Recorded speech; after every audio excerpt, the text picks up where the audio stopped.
Hello, everyone. I'm back. It's day 3 of my 21-day Facebook challenge.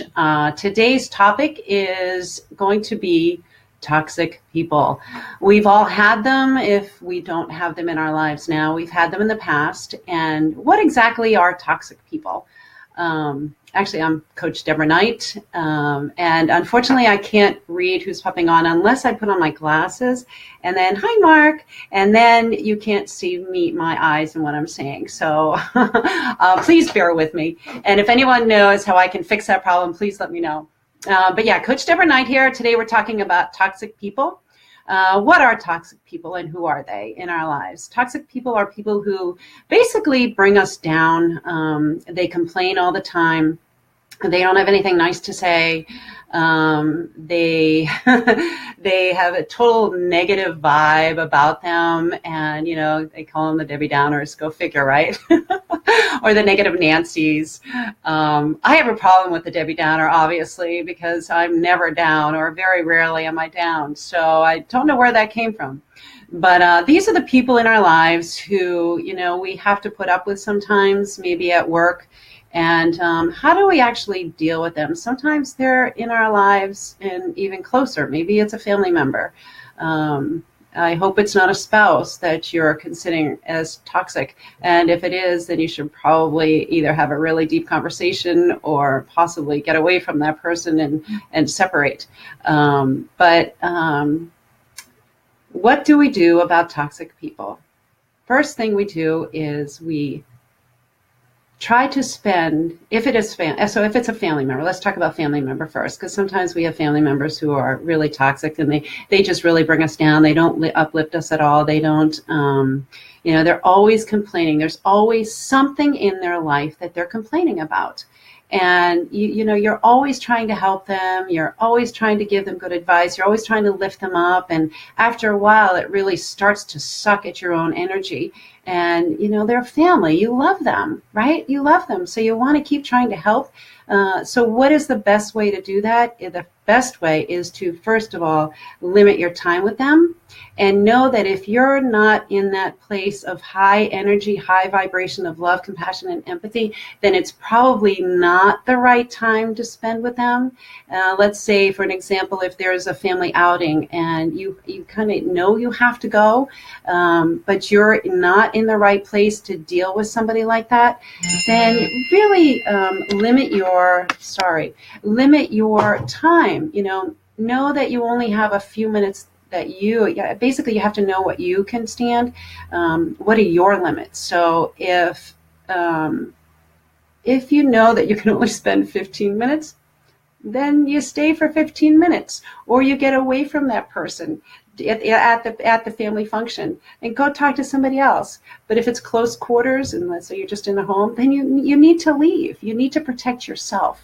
You need to protect yourself, your self-care and your own energy. Walk away. If you are with your partner and your partner understands this, it's really nice to have some kind of signal to let the other partner know that, okay, I'm getting depleted so much that I can't stand this and I'm going to break. And then you have, whether it's you have a plan, like, okay, somebody isn't feeling well, I got to go, or maybe you have kids at home. They probably know your situation, so you got to get creative on that. But just limit your time with them. If it is somebody at work and it's somebody that you really need to spend time with every day, my best advice for you is to, again, make sure, get yourself taken care of first. So let's say you have a meeting with this person. The best thing that you can do is to take care of you first. What does that mean? Whether you have to go into the bathroom and get yourself centered. I know some people who actually go into the bathrooms and they meditate before they have to deal with a toxic person. And that's their way of dealing with it. So find the way that works for you, and it will really save you. It will save your energy. It will, because I call them energy vampires. And if we let energy vampires drain our energy, we literally can get ill from that. And I can vow for that. I was actually in a very toxic marriage at one point. And I did become very ill because I didn't protect myself and I didn't get away from there. So I literally was it's stress, stress. When you're around people like that, they can drain your energy to the point of illness, physical illness. So it is really, really important to take care of yourself, protect your energy. Do not let those vampires, just keep, the ones, the friend who always calls and has a problem, the coworker who always comes by your desk and is always complaining. And so here's something for you to look at and think about. Where are you being a energy vampire, or where are you causing toxicity into somebody else's life? Where are you draining someone else's energy? Are you complaining to the same person all the time? It's a really good thing for you to look at, because you don't want people to feel that way about you as you do about toxic people. So this is my little rant on toxicity. And to tell you the truth, I'm not feeling great today. I don't know if you can hear it in my voice. I've got a massive headache. And so I thought today, well, let's just talk negative, right?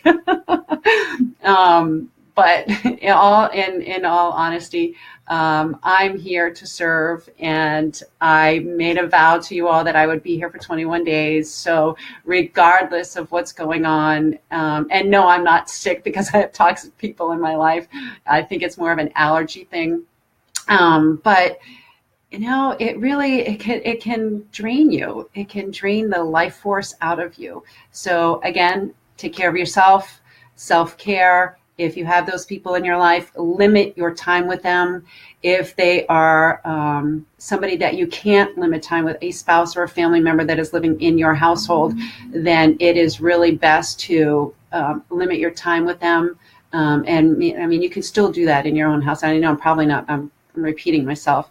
But if you, let's say, you can have a son or a daughter who's toxic. I'm sorry, people do, right? If that's the case, make sure that you are still taking care of yourself, self-care.